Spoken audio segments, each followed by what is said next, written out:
Corona काल में कई भयावह घटनाएं सामने आ रही हैं। इनमें से कई घटनाएं इंसानियत को झकझोर देने वाली हैं। ऐसी खबरें आ रही हैं कि यूपी और बिहार में कई जगह कोरोना से मरने वालों के शवों को सीधे गंगा और यमुना नदी में फेंक दिया जा रहा है। इसके पीछे वजह बताई जा रही है कि शमशानों में जगह की कमी और कुछ एम्बुलेंस ड्राइवरों पर भी यह आरोप है कि शवों को सही जगह पहुंचाने के बजाय ऐसे नदी में फेंक दिया गया। बिहार के बक्सर में नदी में लाशों का ढेर देखकर सब हैरान रह गए। बक्सर में करीब 40 लाशों को प्रशासन ने जेसीबी से गड्ढा खोदकर दफनाया और इतनी ही लाशें और बताई जा रही हैं।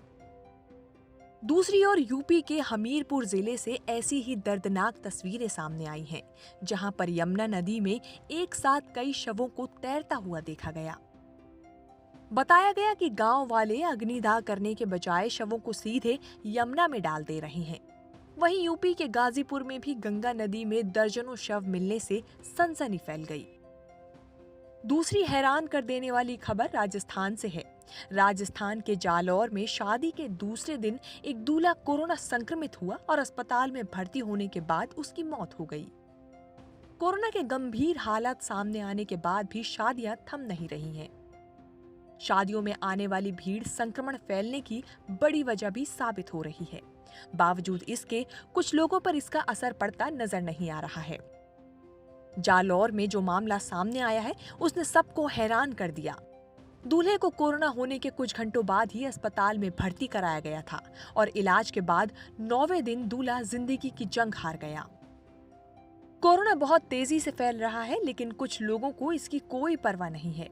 झारखंड के धनबाद में बिना मास्क के सड़कों पर घूमने वाले दर्जनों लोगों को पुलिस ने पकड़कर सजा के रूप में मुर्गा और मेंढक बनाकर सड़कों पर दौड़ाया। ये वो लोग हैं जो या तो सड़क पर मटर गश्ती के लिए निकलते हैं या बिना मास्क और हेलमेट के सड़कों पर वाहनों से घूम रहे थे। इसके बाद इन्हें सख्त निर्देश देकर छोड़ दिया गया। कोरोना महामारी के इस दौर में कई लोग ऐसे भी हैं जो खुद की जान की परवाह किए बगैर लोगों की मदद के लिए आगे आ रहे हैं। दिल्ली में कुछ युवा पत्रकारों ने लोगों की मदद के लिए सोशल मीडिया पर निर्भय जीवन नाम से अकाउंट बनाया है। इसके जरिए उन लोगों की मदद की जा रही है जिन्हें ऑक्सीजन, दवाई, बेड्स इत्यादि की जरूरत है।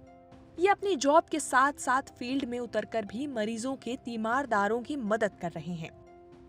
उन्हें ये जानकारी दे रहे हैं जिस चीज की जरूरत है वो आसानी से कहां और कैसे मिलेगी।